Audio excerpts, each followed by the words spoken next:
સુરતના ડિંડોલી વિસ્તારમાં સગીરા ઘરે એકલી હોવાથી પડોશમાં જ રહેતા યુવકે એકલતાનો લાભ લઈ ઘરમાં ઘૂસી સગીરા સાથે બળજબરીપૂર્વક દુષ્કર્મ આચર્યું હતું. સગીરાના માતા-પિતા તેમજ ભાઈ બહાર ગામ ગયા હતા.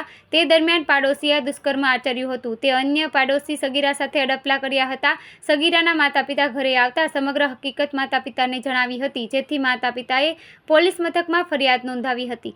ફરિયાદના આધારે પોલીસે બંનેને ઝડપી પાડી કાયદેસરની કાર્યવાહી હાથ ધરી હતી. આ સમગ્ર ઘટના સુરતના ડિંડોલી વિસ્તારમાં ઘટી છે, જ્યાં એક તરુણી પોતાના ઘરમાં એકલી હતી. તરુણીના માતા-પિતા બહાર ગામ ગયા હતા.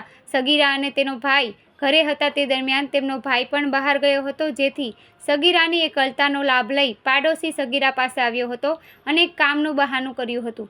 તે દરમિયાન સગીરા પાસે કોઈ ન હોવાથી તેની સાથે બળજબરીપૂર્વક દુષ્કર્મ આચર્યું હતું. ત્યારબાદ અન્ય એક પાડોશી પણ ઘરમાં ઘૂસી આવ્યો હતો અને આ સગીરા સાથે બળજબરીપૂર્વક અડપલા કર્યા હતા. સગીરા પોતાના ઘરમાં એકલી હોવાથી હેબતાઈ ગઈ હતી. જેવા સગીરાના માતા-પિતા બહાર ગામથી ઘરે આવ્યા ત્યારે સગીરાએ સગળી હકીકત માતા-પિતાને જણાવ્યા બાદ માતા-પિતાના પગ તળેથી જમીન ખસકી ગઈ હતી. તાત્કાલિક જ માતા-પિતાએ પોલીસ ફરિયાદ નોંધાવી હતી, જેથી પોલીસે ફરિયાદના આધારે બંને નરાધમોની ધરપકડ કરી જેલના સળિયા પાછળ ધકેલી દીધા હતા.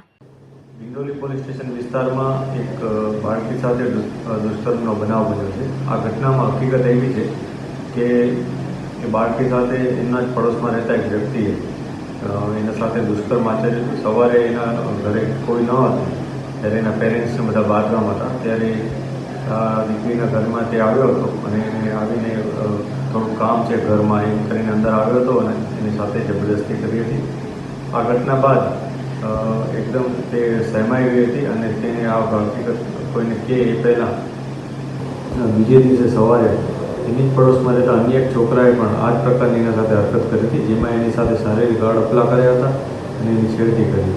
આ બનાવ અનુસંધાને પોલીસે તત્કાલ કાર્યવાહી કરતાં એફઆઈઆર નોંધી છે,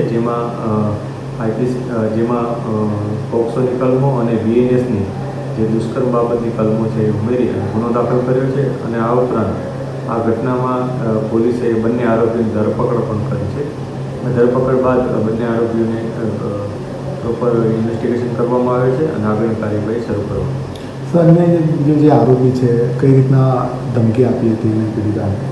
જે બીજો આરોપી છે એ એના પડોશમાં જ રહેતો વ્યક્તિ છે. એને આવીને આ દીકરીને ધમકી આપી હતી કે હું જે ગઈકાલે તારા સાથે જે બનાવ બન્યો છે એ બાબતે બધાને જાણ કરી દઈશ અને આવી રીતના તને બદનામ કરી દઈશ અને એ રીતના અને પછી મારી નાખવાની ધમકી એ પ્રકારની ધમકીઓ આપી હતી, જે અનુસંધાને પોલીસે કાર્યવાહી કરી છે. સર, કેટલા આરોપીની ધરપકડ કરી છે?